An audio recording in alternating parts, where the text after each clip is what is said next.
Welcome to my YouTube channel, Tony Su Vega, your feng shui guru and paranormal expert.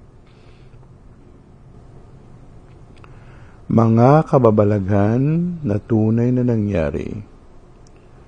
True to life stories.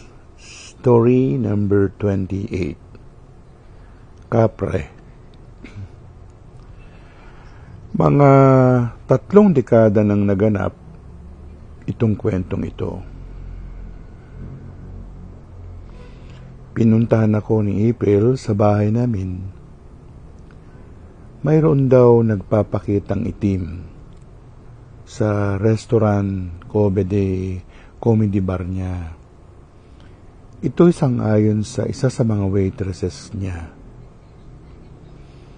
Nung narating ko, yung gusali na kung saan nandun ng 3 waitresses na nabuli ng kapre.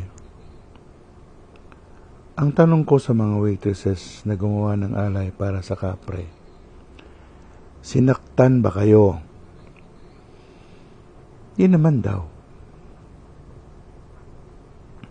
Tinawag ko ang kapre, si Arnulfo. Dumating siya na dumadamba na halos ikagiba ng gusali. Ano raw ba ang kailangan ko sa kanya? Bakit mo tinatakot ang mga waitresses dito? Wala akong ginagawa sa kanila. Isa-isa kong tinawag ang mga ito. Nakikita namin siya sa loob ng siya ng mga babae. Bigla na lang susulpot na akala namin sasaktan kami. Meron bang nasaktan sa inyo? Wala naman daw. Ang ginawa ko, inutusan ko si Arnulfo na pumasok sa loob ng katawan ko. Pagpasok nito sa loob ko, pinag-uuntog niya ako sa pader. Masakit!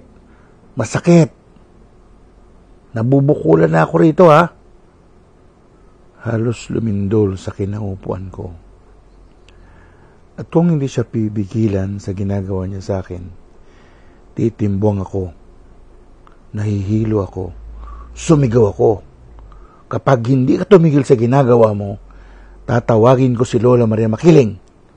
Umistrit ang katawan ko. Huminto siya. Takot ka kay Lola, no? Di na ito kumibo. At tinanong ko siya kung anong nangyari. Nasunog ang asawa ko, kasama ng 3 kong anak. Ang tanong ko sa kanya, yung mga waitresses ba ang nagsunog ng bahay? Hindi. Hindi pala eh. Bakit sila ang pinagdidiskitahan mo? Wala silang kasalanan sa'yo. Sinadya bang sunugin ang bahay na tinitirhan ninyo? Hindi. May sumiklab na kuryente at yun ang naging dahilan para lumaki ang apoy.